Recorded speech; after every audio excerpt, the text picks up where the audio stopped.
Hey guys, welcome back to my channel. If you're new here, my name is Beth. I'm a 37-year-old attorney living in the DC area with my husband. And today's video is going to be all about my all-time favorite makeup products. So no new impressions, no new products, products that I've used at least several times, if not years, and products that I feel like don't get enough love and attention on my channel sometimes because I'm always trying new things. So this was an opportunity for me to bring out some of those tried and true favorites and share them with you. And I'd like to start off by saying that this video is in partnership with Ana Luisa, which is a sustainable and affordable jewelry brand. And I felt that this was a great video to feature them in because I'm not currently wearing them. I did a couple videos with them last year.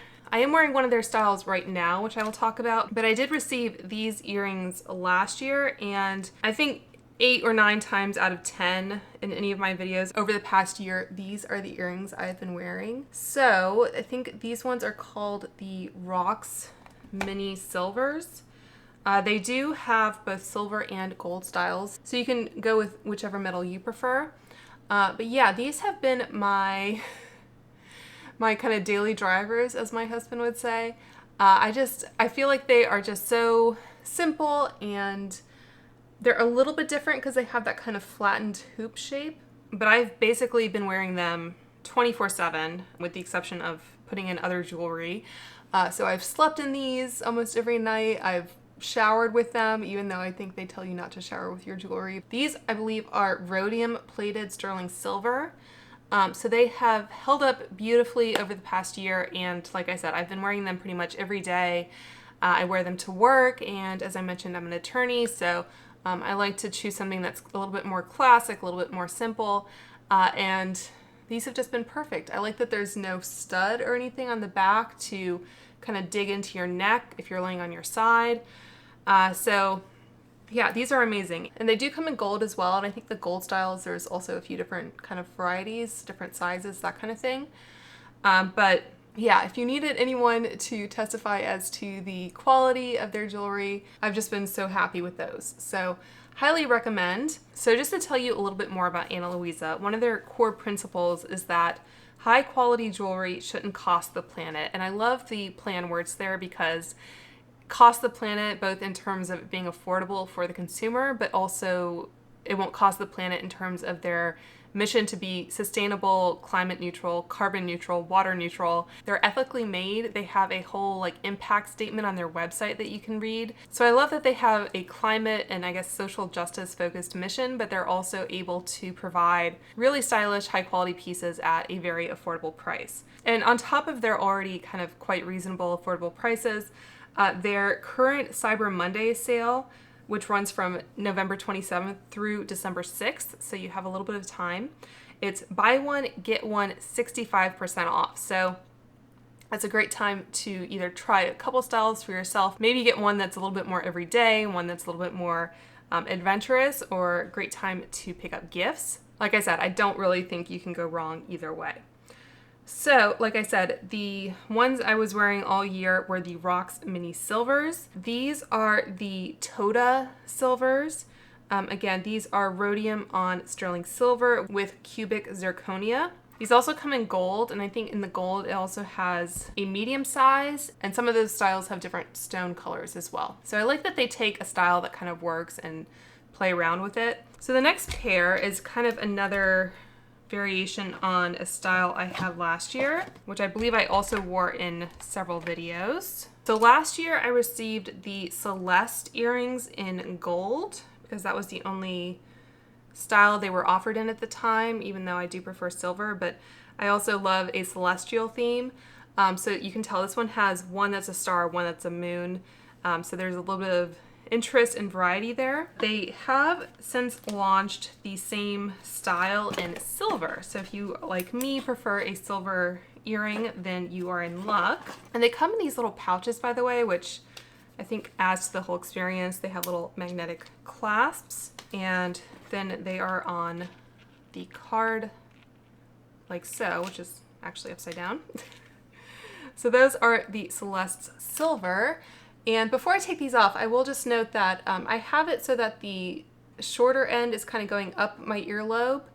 So that works well on my ear shape. I don't have, I guess my piercing isn't like super far down. So there are some, I guess, more huggy style earrings that don't really work on my earlobe because I only have the one piercing. For example, one of the styles I received last year were the, trying to find the right pouch here, were these little huggies, which are very small, hard to see when I'm holding them. And these don't quite work on my first hole here. I mean, they kind of do, but you can see they're not really quite big enough. So I think these would be amazing if you have like a second piercing maybe, or going up the earlobe, but just be aware if you only have one piercing, that particular style might not work for you. But all the new styles I'm showing you do work just fine. Let's try on these Celeste hoops. And I like to put them in so that the moon is facing in towards my face, just my preference.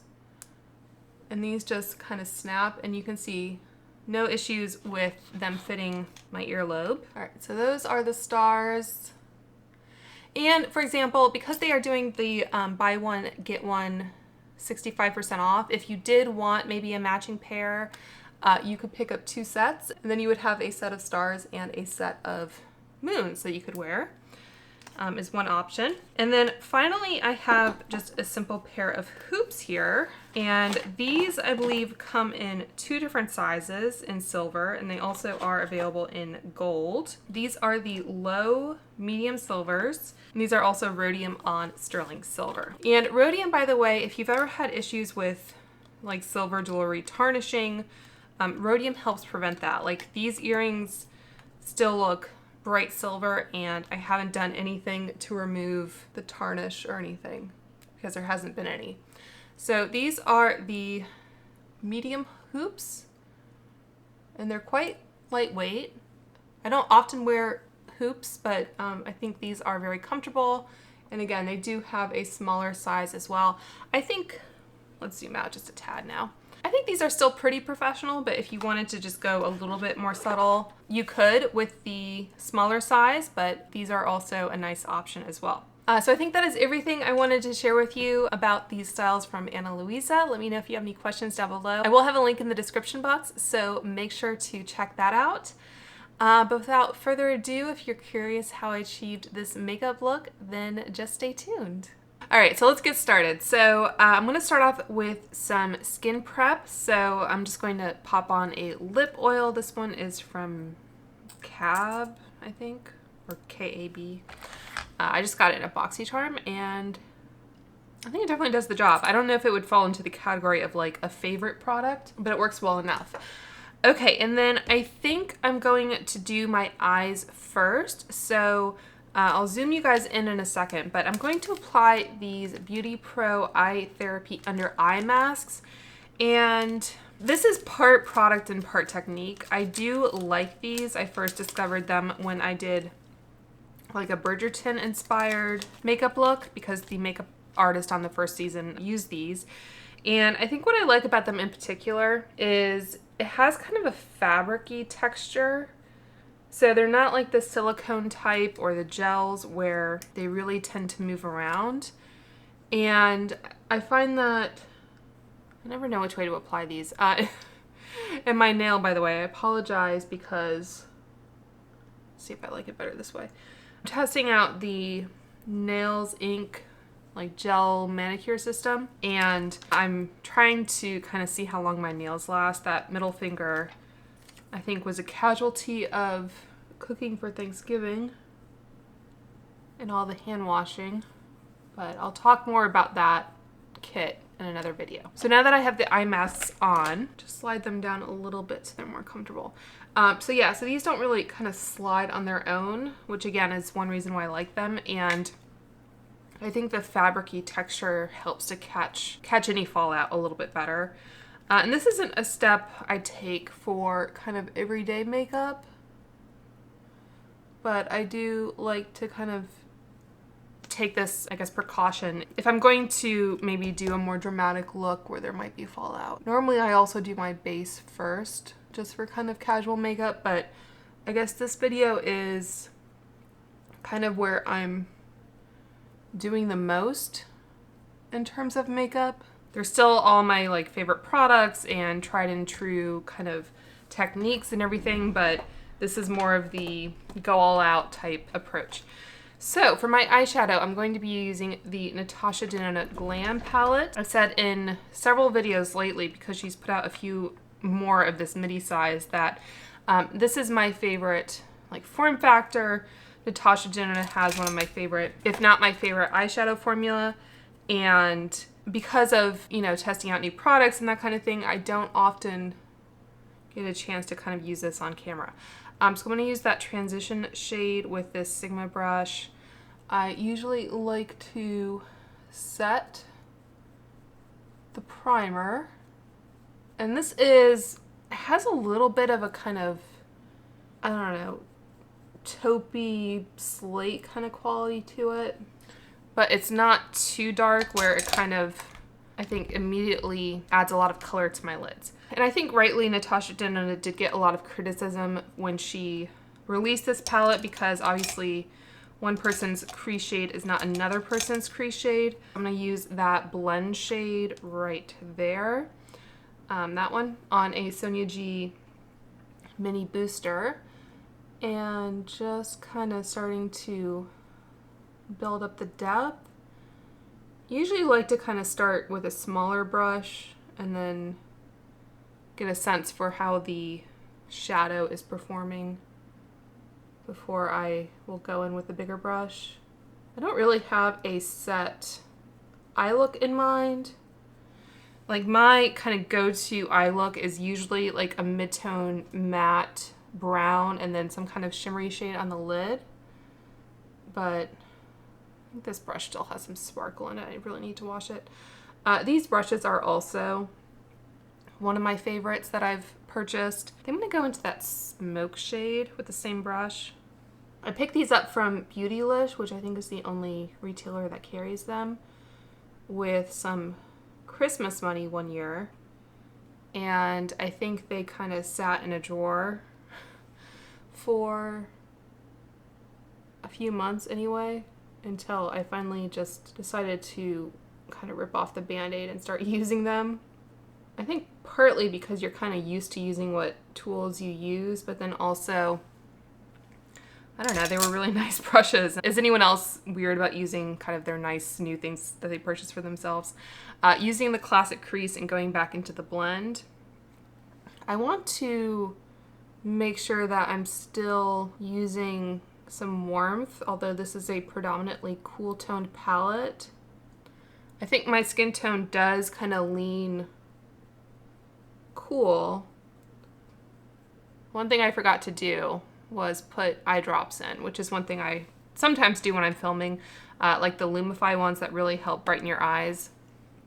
I've talked about those in other videos, and I think I've even demonstrated them. My eyes aren't too bad today because it's actually Black Friday as I'm filming this, and I haven't been kind of staring at a computer screen all day.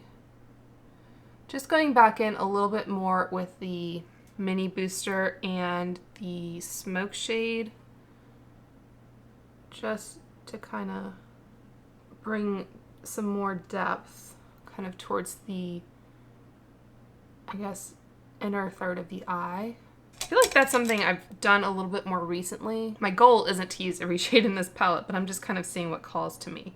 I think, I don't want to go too cool toned today for whatever reason. I'm going to use that center eyelid shade, and the brush I like to use a lot, this is the Rephr number 28, and there's a chance they might still be doing their like 50% off sale. So just starting off with kind of a dry brush,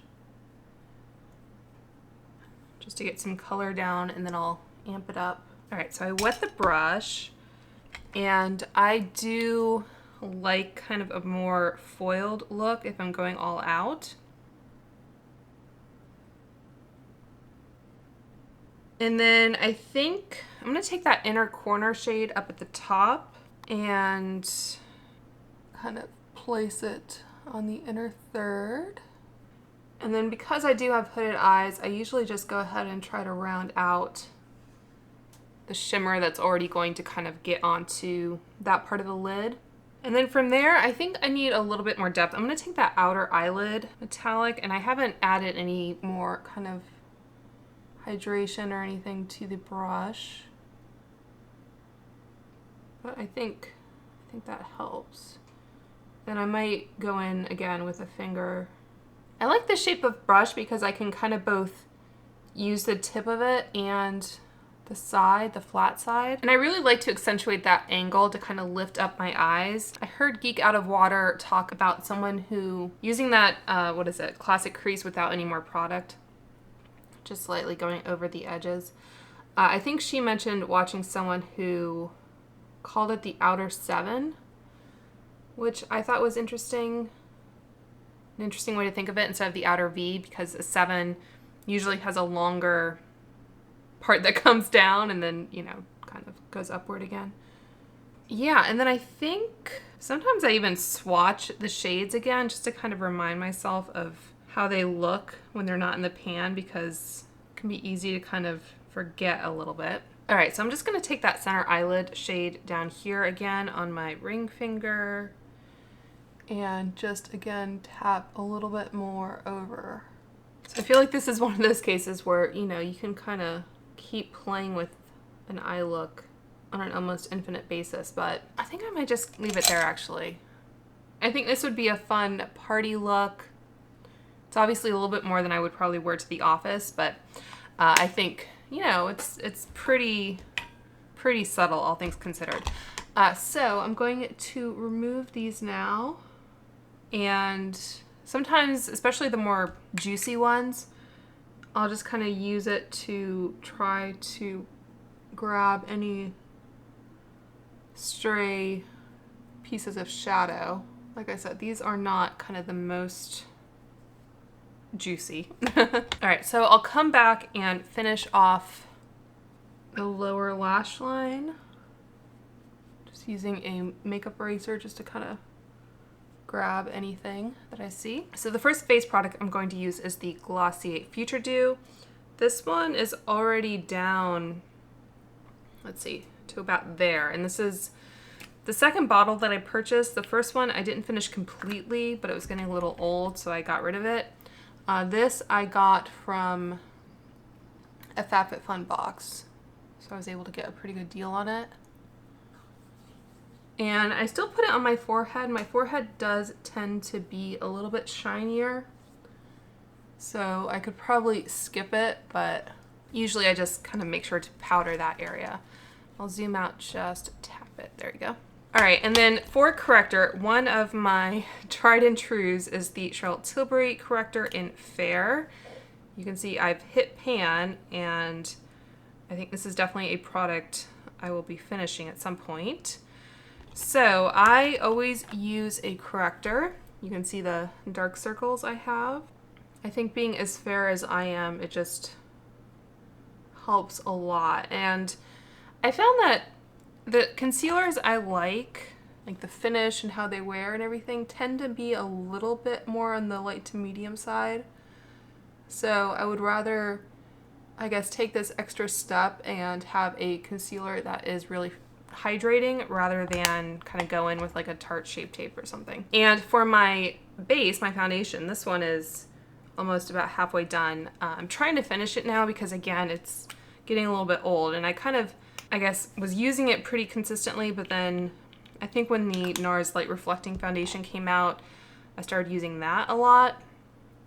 But I've kind of, I guess, gone back to this one now. I think it has less coverage than the NARS Light Reflecting, but I think the shade match is a little bit better, and again, I just, on a daily basis, I think prefer kind of less coverage. Like, I'll wear this to work and wear it all day, and just kind of blending it out with a beauty blender. I always forget to do half my face when I'm doing these demos, but I think you can kind of see there, like, it really doesn't do a lot in terms of coverage, but it just kind of helps to even things out. It doesn't make my skin uncomfortable, and again, I do have dry skin. So hopefully you can kind of see the difference there. Like you can still see a lot of freckles coming through. You know, if I have any kind of old acne scars or whatever, they're not going to be camouflaged. But it does even things out, and if I really feel like I need more coverage on a blemish or something, I can just use concealer for that. I remember Amanda Z, I think, talked about this foundation in one of her, I think, like Sephora recommendations. And I think this particular foundation, I think if I recall correctly, it did win an Allure Best of Beauty award one year, but I don't hear many people talk about it anymore. And I have the shade R208, by the way.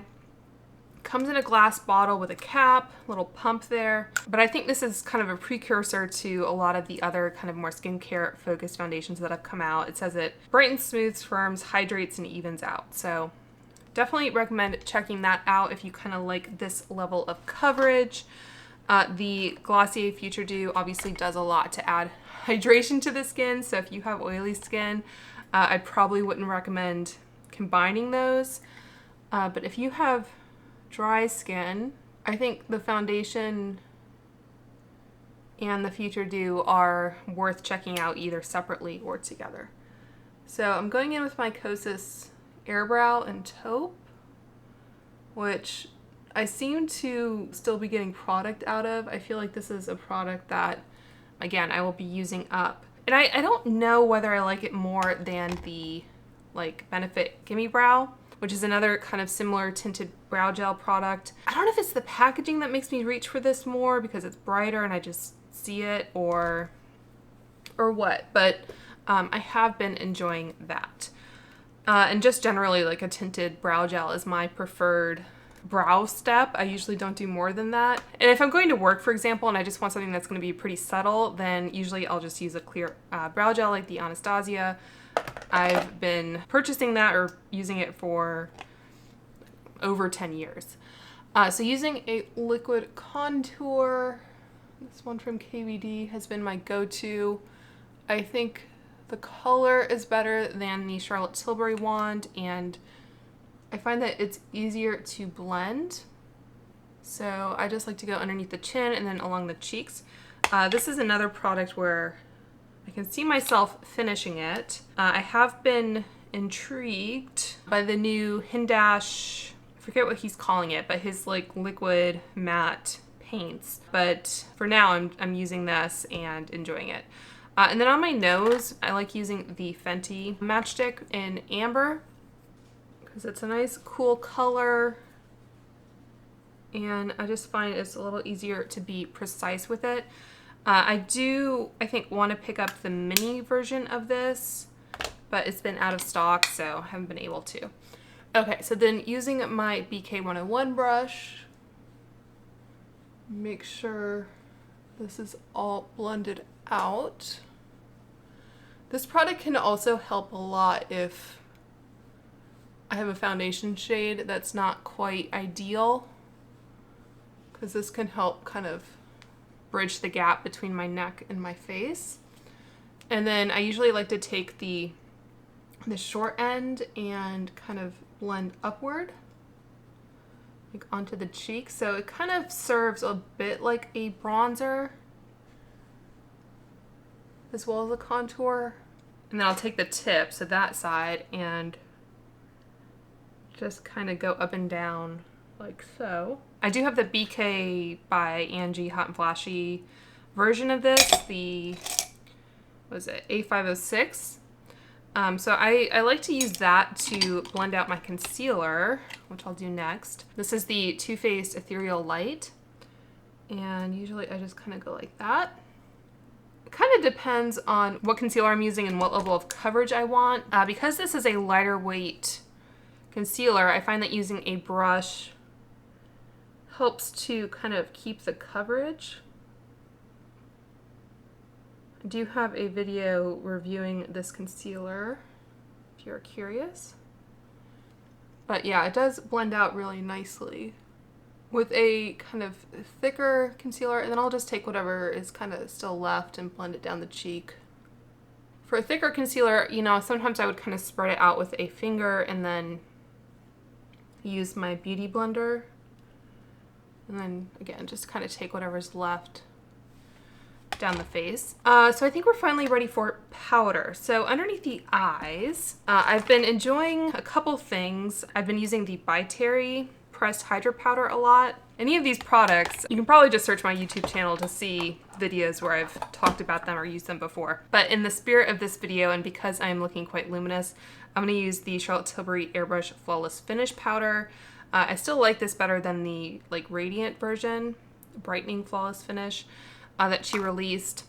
This, you can see I've hit pan. I know I've gone through at least one, if not two, of these compacts before. And using this little Say brush, you know, I like to make sure that there isn't any creasing underneath the eyes, and then I'll just kind of press underneath. Same with the other eye. And then I'll just go ahead and use the same brush and compact and powder the rest of the face. If I didn't have the Glossier Futuredew on, I'd probably be a little bit more sparing, but because, you know, you can see how luminous I was looking, I can handle a bit of powder. And even though I do have dry skin, I kind of like to make sure that the base and the cream products are set so that any, you know, products I put on top will blend easily. And then using my Powerhouse team here, the Gucci bronzer in 01 and the Rougher number 22 brush. And this I love mostly because of the tone. Like, it does have that kind of rosy quality to it. And I just like to kind of stamp it along the hairline and then also take it down on the cheeks.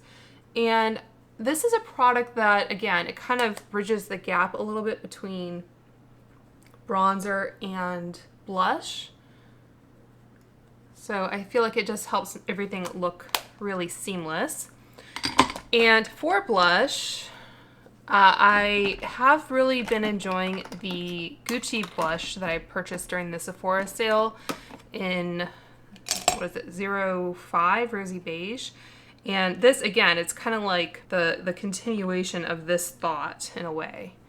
So these work really well together. So as much as I do enjoy this product, I think I'm going to, again, kind of stick with one of those products that I've been using for literally years. And that is the Ambient Lighting Blush Palette by Hourglass. This, I think, was a holiday palette one year, and you get like a pink, a peach, and a kind of mauvey nude shade. So these shades are all permanent now, but this component and packaging, I think, was limited edition. So you have Luminous Flush, which, if you can tell again by the level of the product, was one of my like go-to products. I would wear that to work pretty much. Incandescent Electra, I used less. Like, I'm just not as much a fan of peachy blushes in general. And then Mood Exposure is that mauve shade. I think I'm gonna go with the mauve one today. Almost kind of a plum shade. And this Rougher number 5 is my favorite blush brush. So I love a good sheen in a blush, really. I just think it helps things, especially because I have dry skin, I think it helps the skin just look nice and hydrated. And I try not to go too close to my nose with this. And just blend up towards the temples. Like so. And then kind of just adjust as needed, kind of figuring out where I want the placement of the product. I might even go in with a bit of that Luminous Flush, just kind of more on the apples maybe, just to brighten things a little bit. This is kind of the Charlotte Tilbury swish and pop technique in a way. Okay, so I'm gonna leave it there for now, and then if I need to adjust later, I will. Okay, so let's return to the eyes. So I'm going to take another brush from that Sonia G set. And this is the Mini Booster. I really love how this is flat for underneath the eyes, because I find that it just really helps get underneath the lower lash line. And I think I'm just going to use that crease shade here. Tap into it, and then One of the reasons I also like doing this, in addition to just, I don't know, finishing the eye look, is even though I set my under eyes, I don't know if you'll be able to tell, there's still some creasing forming. So I find that really kind of pushing powder up where the creases begin kind of helps prevent them.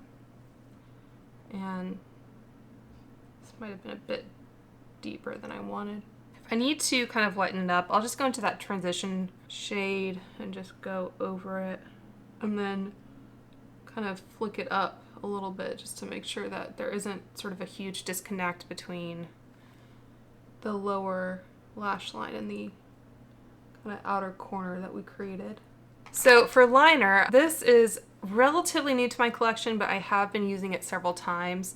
This is the Victoria Beckham, was it Satin Kajal Liner in Cocoa. So I finally picked this up when she was having a, I think 20% off sale. And I held off for so long waiting for a sale or something because this is a very kind of hyped liner.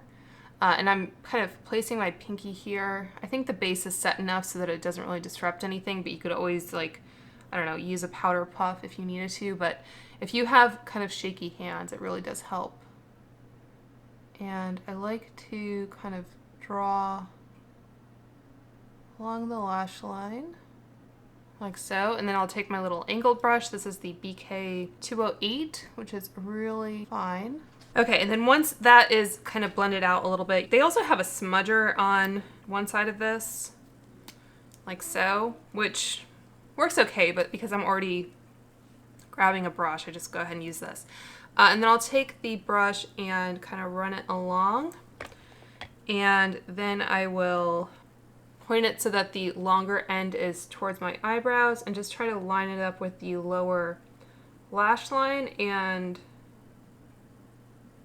just kind of take as far up as the brush goes, like the length of it, and then drag it down and connect over. So it's like the babyest little wing, and then sometimes I'll just kind of, I guess, play with it a little bit until I make sure that everything's kind of filled in and looks good. And like, since I do have hooded eyes, I can't do anything too dramatic. I don't want to do the whole, like, you have a weird geometric shape on your lid so that when your eyes are open, it looks normal. I would rather just do a little baby wing that, again, just helps lift the eye and draw it upwards, kind of prevents there being a weird termination to the liner. But I find that it's pretty foolproof as well. And although this is a relatively new product for me, I don't think anyone would be shocked to hear that I liked it, given its internet hype or fame or whatever. Generally, I just like a very kind of creamy eyeliner that allows me to apply liner in this way. And this also does set and wear really well for me. I can have somewhat watery eyes. Normally I wear contacts. I'm not wearing this in the waterline, admittedly. It's just not my preferred style of liner, but I did wear this for a full day without any issues. All right, so the angle is not quite right. Then I can kind of adjust a little bit.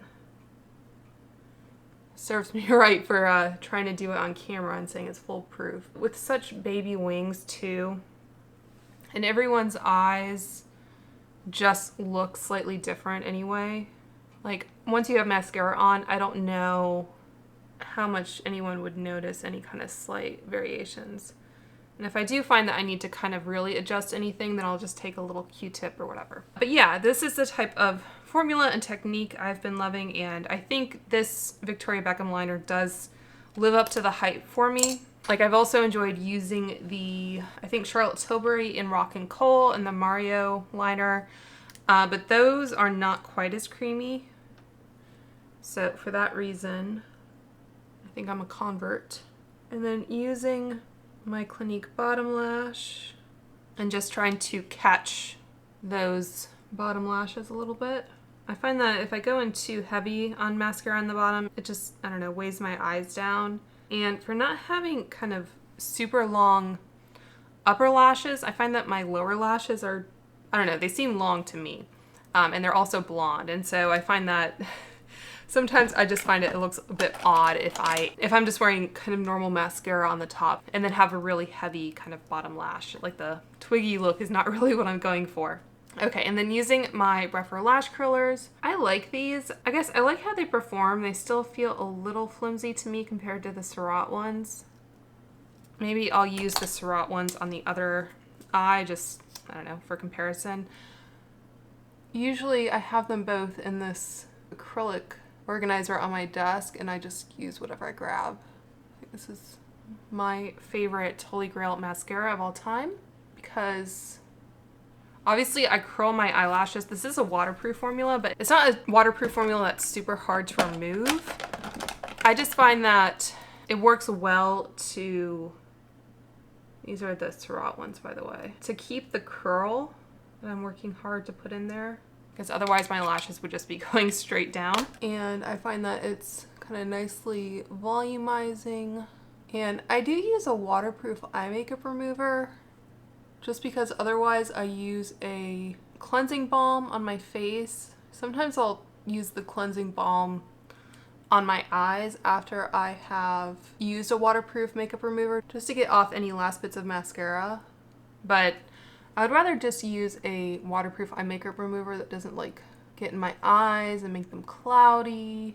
And I try to be really gentle when removing my mascara because obviously I don't want to damage what lashes I do have. So going in for the second coat, and they're still looking, as you can see, pretty lifted, pretty curled. And as you can tell, I'm kind of tilting my head back and looking down into the mirror, which is a technique I definitely recommend if you have hooded eyes, because otherwise I think you run a greater risk of getting it on your lids. Yeah, so I try to be really gentle and I try to let the makeup remover do the work and not kind of really tug at my lashes. I use the Shiseido Cottons, which are amazing. That kind of technique, I guess, is something I learned from Lisa Eldridge years and years ago, of how she removes her eye makeup. If I can find that video I'm thinking of, I'll link it. All right, so next up, I'm just going to do a really natural cream highlighter. I'm going to use the Charlotte Tilbury Spotlight. This is one of the little ones that came in her set. This might be the only highlighter I take to London when we go for Christmas for like 2 weeks. I find that it's really natural but really beautiful. This is also a great kind of travel size. And then I just take my finger and blend. So it still has a really nice sheen, but it doesn't look out of place on my skin. It doesn't look like super obvious or anything. Looking at my face in the mirror, I think this is a good amount of blush, but I know that the camera can kind of eat it up. I'm gonna go ahead and use a little bit of that Gucci blush, and then I'll put some lip product on. So same brush. I think this product is definitely coming to London with me. Okay, I think that's good. If one side feels like it got out of hand, you can always just take a powder brush and just, again, kind of go over just to kind of blend it out. And then for lips, I'm going to keep it pretty simple. So again, I'm not sure if the deal is still running, but I think Pat McGrath, her lip products are marked down right now. And I don't really have a favorite shade of hers, really. This one called Peach Perversion might be kind of pretty. It's more just the formula. I don't think that's quite what I want. I think before that, I might actually, I'm going to use the Charlotte Tilbury Pillow Talk liner in the medium shade, which I prefer to the original on my skin tone. And I already have the remnants of that lip gloss on, so it's not gonna kind of be as opaque. Okay, I think that helps add just a little bit color. And then I think I might actually use, I'm gonna use the Divine Rose shade, just a kind of nice mauve-y color. Yeah, I think that does well. All right, so that's the final look. I hope you guys enjoyed watching me use some of my all-time favorite products and explain why and how I like to use them. Everything will be linked down below for you if you'd like to check anything out. And a big thank you as well to Ana Luisa for partnering with me on this video. Again, I'll have the earrings that I showed you in this video linked below as well, so you can check out those styles and take advantage of their Cyber Monday sale. All right, so that is going to do it for this video. I hope you guys are all doing well and staying safe throughout this holiday season, and I will talk to you soon. Bye.